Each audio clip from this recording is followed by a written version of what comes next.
The following content is not suitable for children. George, we have so many questions from listeners, and thank you for emailing us and telling us your questions. It does help direct our episodes, and so we got a bunch of things we're going to talk about today. Bring it on. Welcome to Foreplay Radio, Couples and Sex Therapy. I'm Laurie Watson, your sex therapist. And I'm George Fowler, your couples therapist. And we are passionate about talking about sex and helping you develop a way to talk to each other. Our mission is to help our audience develop a healthier relationship to sex that integrates the mind, the heart, and the body.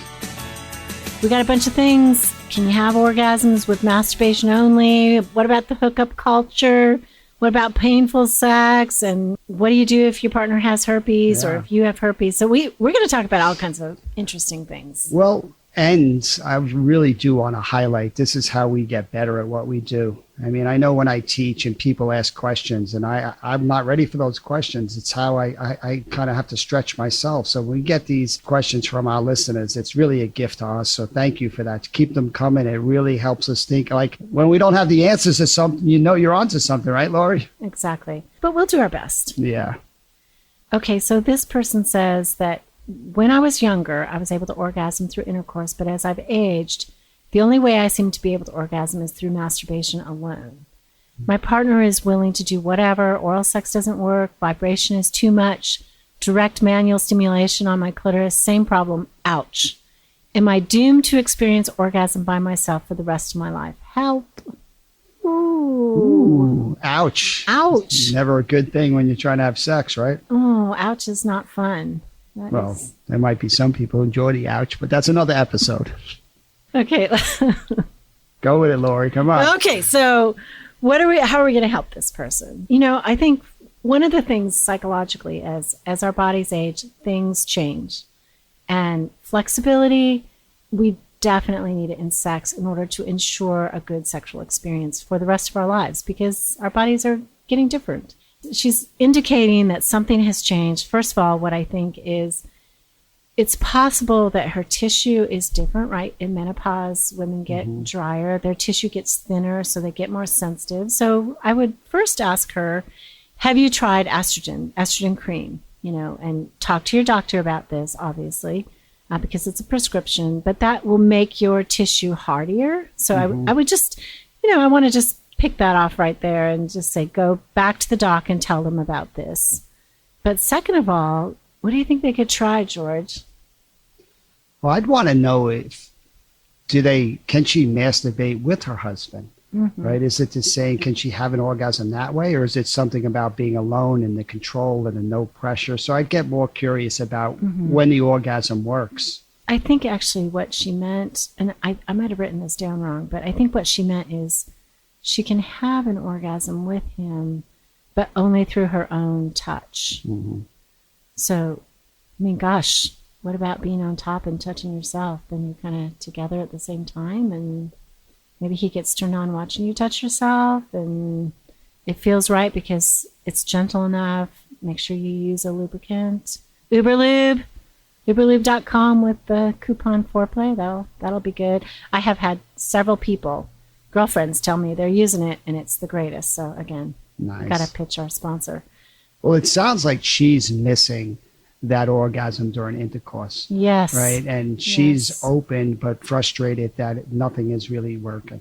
So what do you think, Laurie? I think that the change doesn't necessarily mean that it can't happen. It might not be able to happen as often. It might not be able to happen the same way. But what about getting really, really excited and kind of prolonging intercourse for a while, and then having intercourse when you're really, really excited and seeing if that doesn't push you over the edge, or intercourse in a way that you can touch yourself is really what I think, because then it's, he's inside you and you're climaxing, and that's good for both of you maybe. I mean, I hear it. I hear she used to have it that way. I would imagine with a lot of arousal, some of the time she can still do it that way. Right.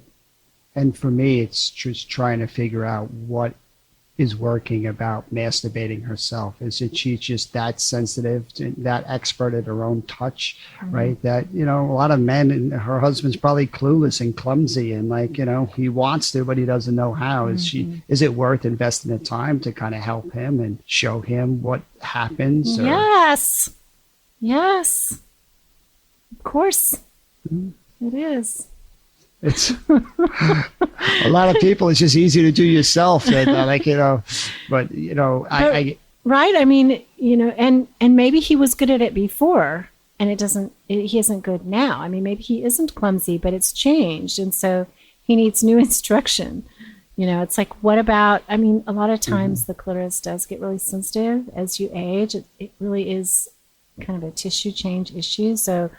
What about pressure and stimulation on her labia, which is kind of next to the clitoris, and doing that a lot more? I mean, I think she does need to show him and teach him again. Like, this is how I do me, so he can see, and maybe he can put his fingers on her fingers so that he understands the pressure and the touch. And I love how you said that. Like, this is how I do me. That's an invitation to get to know her better. Yeah. I think so many couples just fall into a rut in the same routine all the time. And it's like, that's becomes a turn off, right? It's she trusts this one way, and then you lose confidence in other ways. So then you stop exploring. And then before you know it, it's the same old. And, so for her to actually have that conversation with him, to saying, I just don't know, but are you open to it? Let's figure it out. I think that gives them a chance to have something different. I think too, couples often have favorite ways to have intercourse, and they kind of rely on that. And maybe there are ways that you haven't tried that would be better. So maybe exploring intercourse again, different ways, sitting in a chair together, or, on the carpet instead of the bed, because that actually changes kind of your angles and stuff like that.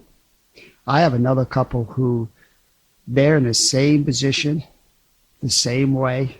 They're having intercourse, and she's using a vibrator while they're having intercourse, and they have a simultaneous orgasm with each other once a week, missionary style. Been doing it for 20 years, and it works perfect for them. They don't need to spice it up. They're like, there's not a lot of foreplay, there's not a lot of this. And for them, it works. So, everybody's making up the rules for themselves as they go. There's no right or wrong here. The good news is she's still orgasmic, and she can do it. I mean, maybe they spice it up and connect, like intercourse felt so connecting, but maybe they spice it up and connect in a different way, more dirty talk or discussing, or, I love you kind of talk, or whatever. They're looking at each other. Try the eyes open orgasm. Like Schnarch says, you should try to have an eyes open orgasm. I did not know that was even possible until I read his book. I'm like, eyes open?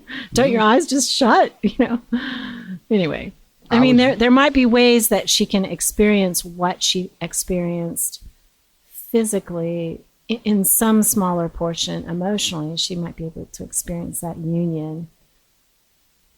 Yeah. And we're intentionally going in a lot of different directions, because the more space we have, the more options and freedom we start to find. Right. I'm thinking of another couple I work with where their man had prostate cancer and lost an ability to have an orgasm. Yeah. And that seems dreadful.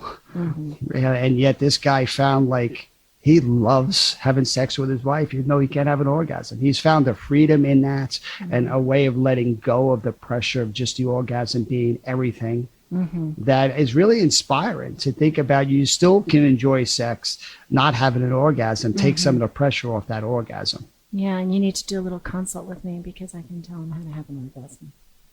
Okay. Yeah, I mean, he can't have an ejaculation, because that pathway is gone. But he can have a dry orgasm. So it's different. It feels different. What's the difference? I don't even... Well, women have dry orgasms most of the time, right? I mean, so it's contractions that feel wonderful, and, it's still a really intense sensation. But, I mean, I can imagine there's grief and dismay if, you had something come out of your penis when you're having an orgasm. That seems pretty wonderful. But it's like, so not to have that would be difficult, but he can still have orgasm. Okay. It's separate. Even men who don't have erections can have orgasms. It's all separate functioning. could I have a dry orgasm? No, Okay. because you are connected. Your prostate is connected. Okay. So that. Yeah. Yep. So there's hope if you can't have an orgasm. There's hope if you can have a dry orgasm. Yep. There's You hope can have a dry orgasm. Right. But I mean, at least there's more sensation, right? Okay, that was fun. Let's see. Can we keep going here?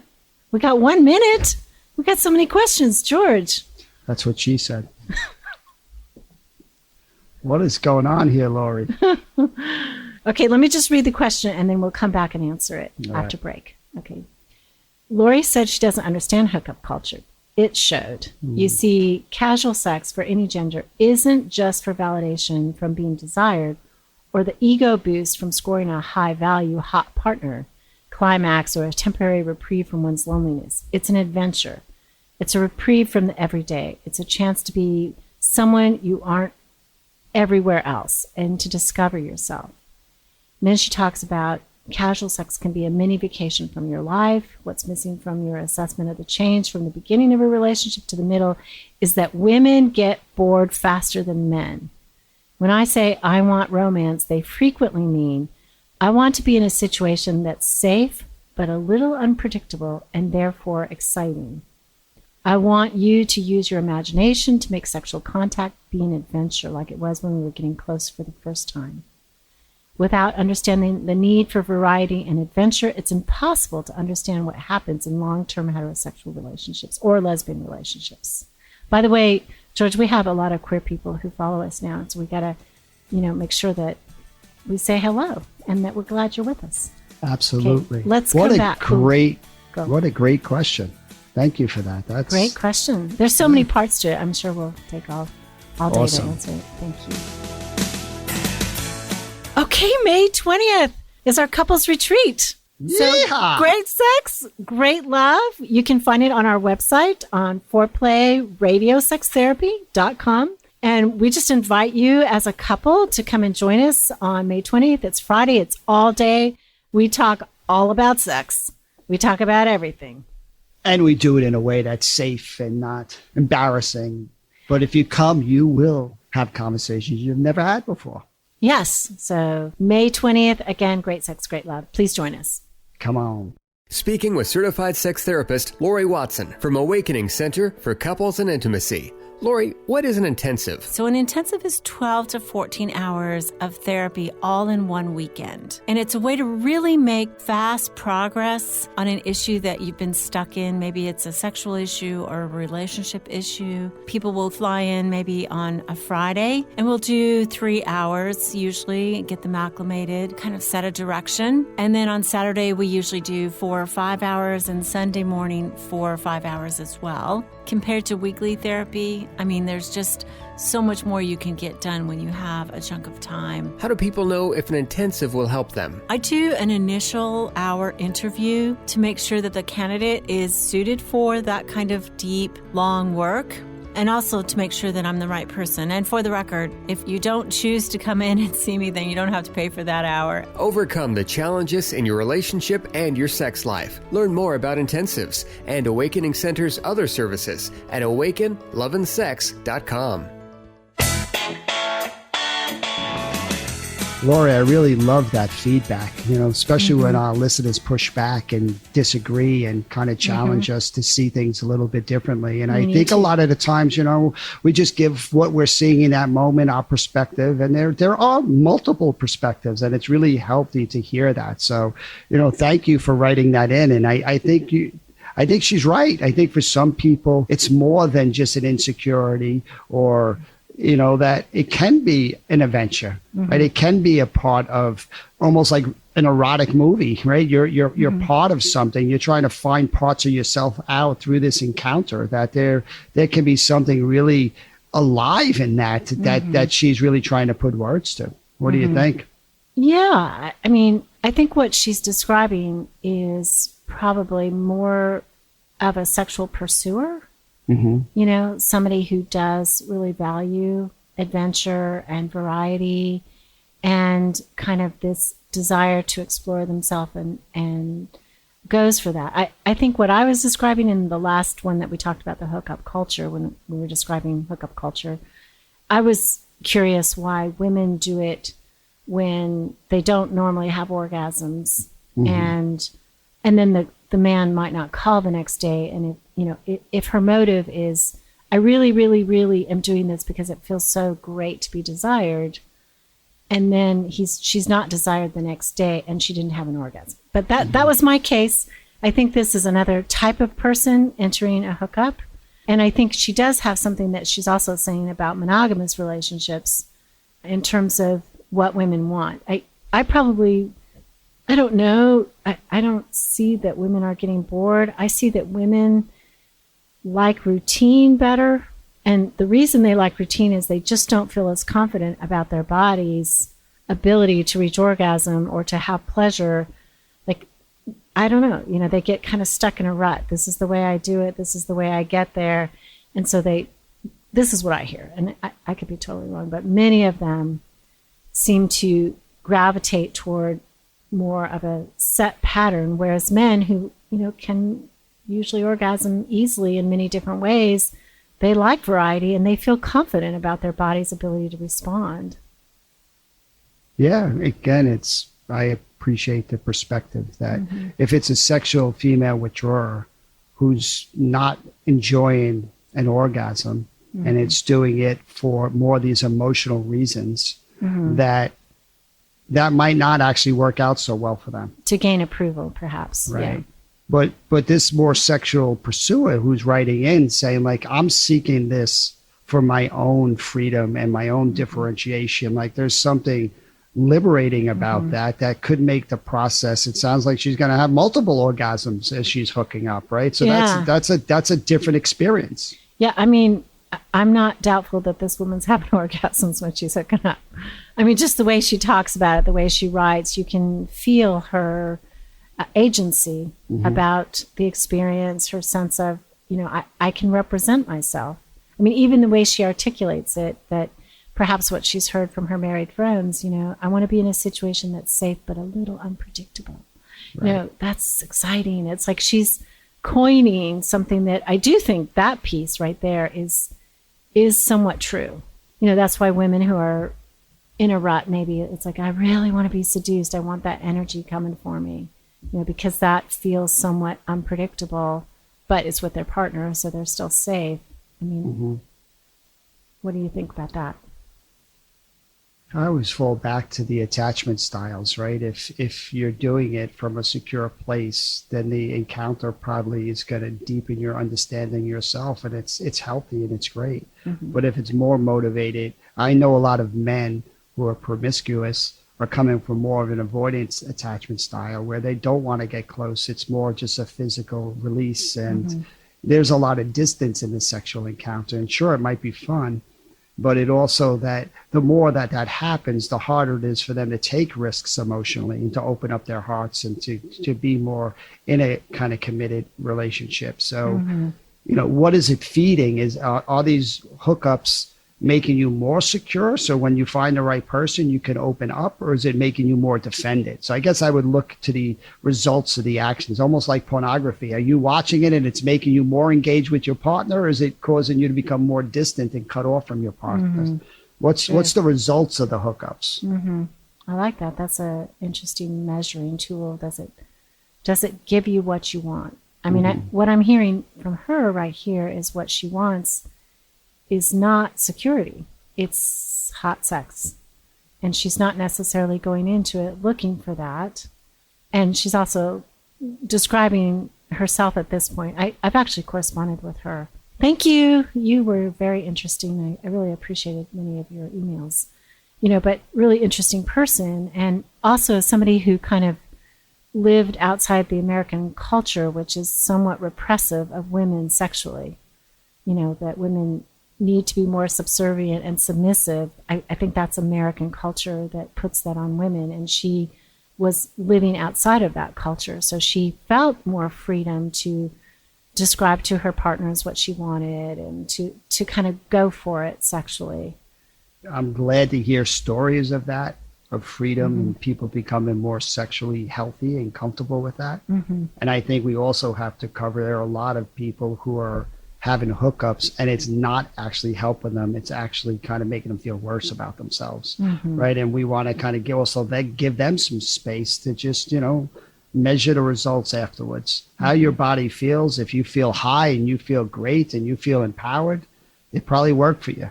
If you feel depressed and bad about yourself and empty is that's a great signal from the body. Do I feel full, more alive, more vitality, or do I feel empty and kind of numb? And yeah, I knew this guy who, and this is male now, but he got divorced and he kind of went through a series of women, and a lot of it was hookup, and he said it was consensual, it was mutual.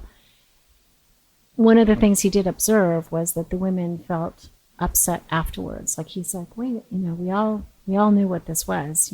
Why are you upset with me the next day or the next week?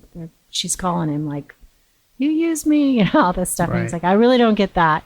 But over time, it wasn't all that he was longing for. He began to long for a more emotional connection too with somebody, not just the sex. And the sex kind of started to feel a little empty for him. So, I mean, I don't know. I think it's very human to want fulfillment in terms of being with somebody that we're connected to and having erotic hot sex. I think both are important. Yeah, and to think about men that are doing it too, we can kind of pathologize or judge that just wanting to get laid and hook up and that's all they kind of want. But could there be something healthy in that you're in a phase of your life where you don't want a serious commitment and you're being honest and upfront, and why is that not enough? Right. And so yeah, this question really challenges a lot of kind of what we're thinking about what makes for great sex. Yeah, absolutely. And I think there are seasons of life that it seems like people make choices to hook up, and I get that motive. I think the thing that stands out for me again in this woman's letter is her own knowledge of herself sexually. She knew what she wanted. Apparently at this point she was getting what she wanted. And that's just different than many of the stories I get from the women who are hooking up. So, yeah. And she's bringing in that bored feeling, right? That if that is something that you could name, that's probably your body saying you need to mix it up. You got to introduce a little bit more unpredictable novelty, something that allows you to get a little bit of that excitement, which is just what you need. Some people need less of it. Some people need more of it. I like that she's getting clearer about herself, right? And that's fantastic. Yeah, absolutely. Thank you. Okay, we have one more question, and this person says, I've been in a relationship with my boyfriend for 5.5 years. We moved in together and everything was great except the bedroom. It's dead. It's been completely dead for a year. The issue is that I came into the relationship with genital herpes. I told him right away and he said it was no big deal, and it wasn't until we started getting really serious. I'm on meds. I've only had 3 outbreaks, but now he's so scared of catching it that we don't engage in any kinds of sexual acts, and we even use condoms. But it's basically he's pulling away. He's becoming sexually withdrawn. And she says, I've spent hours scrubbing the internet, the blogs, trying to figure out dead bedroom-centric help sites. I love that. Trying to figure out, is there any help? People say it's, you're more than your diagnosis. It's not that big a deal. But she's like, that's not true for me. It's basically killing our relationship. And is there any way I can deal with my anger over him pulling away and help him navigate his anxiety? Oof. Painful.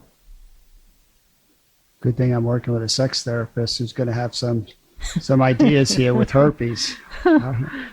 Yeah. I think that what she's asking is, can you live with herpes? And what his actions are saying that I can't. Mm-hmm. And that's so painful because it's so rejecting. And maybe for him it's so scary.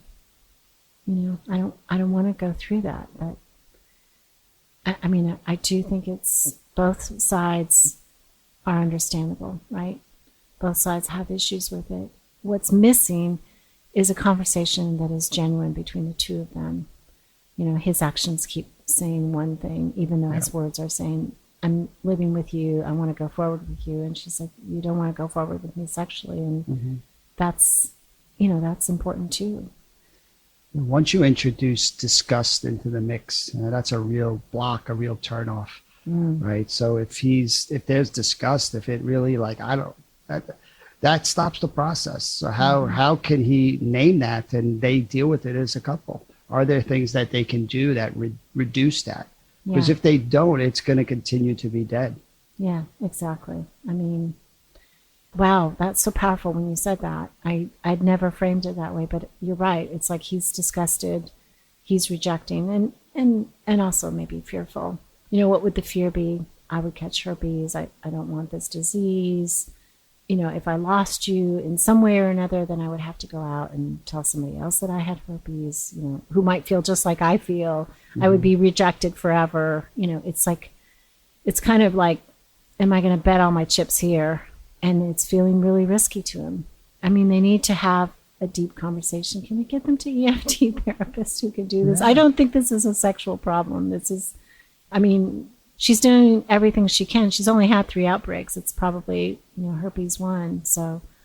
Right. And she was upfront and she's trying to be communicative and she's trying to do whatever she can to build safety and trust. And, you know, it doesn't seem like, for good reasons, we need to explore that. What's stopping him from saying everything's okay, but it's really not okay? And he's not giving her anything to work with. So they really need to have a conversation about this. And, you know, most of us don't grow up in families seeing these conversations. So we try to protect. He probably don't want to hurt her feelings. They don't want to make her feel bad. So he just keeps avoiding it. And the more he avoids it, the more alone she feels. And you can see that cycle the distance starting to take over the relationship. So we agree with what she's saying. And she's trying to read the internet and do all these different things. But she needs to turn towards him and say, hey, we have to have a conversation about this.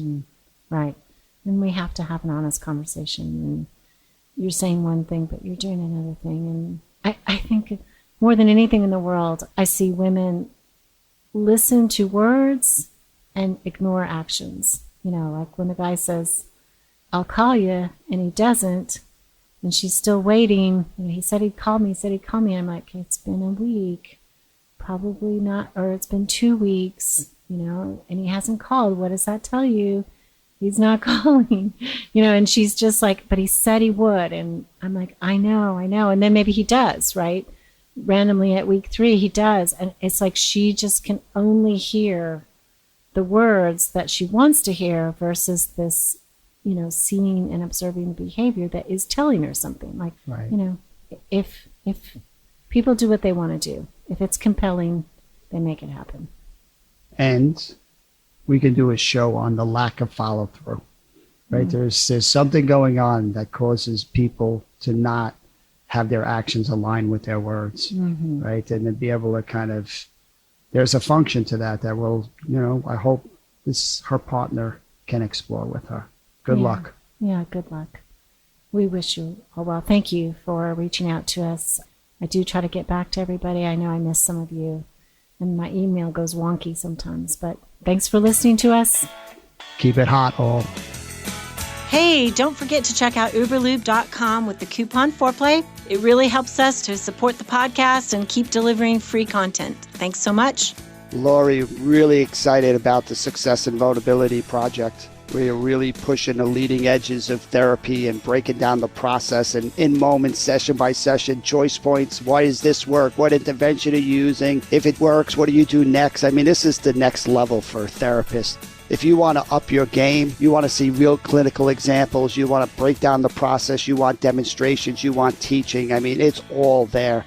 Really exciting, good stuff. It is. I love it. I listen to the new modules repeatedly. It's great information. I'm learning, you know, still in the process, and it is good. I love what you guys do teaching and the demonstrations. They're fun, they're funny, and they're really helpful to my work. So this is training for therapists. If you'd like this training, go to successinvulnerability.com. It's all one word, successinvulnerability.com. Call in your questions to the Foreplay question voicemail. Dial 833-MY-4PLAY. That's 833-MY-4-PLAY. And we'll use the questions for our mailbag episodes. All content is for entertainment purposes only and should not be considered as a substitute for therapy by a licensed clinician or as medical advice from a doctor. This podcast is copyrighted.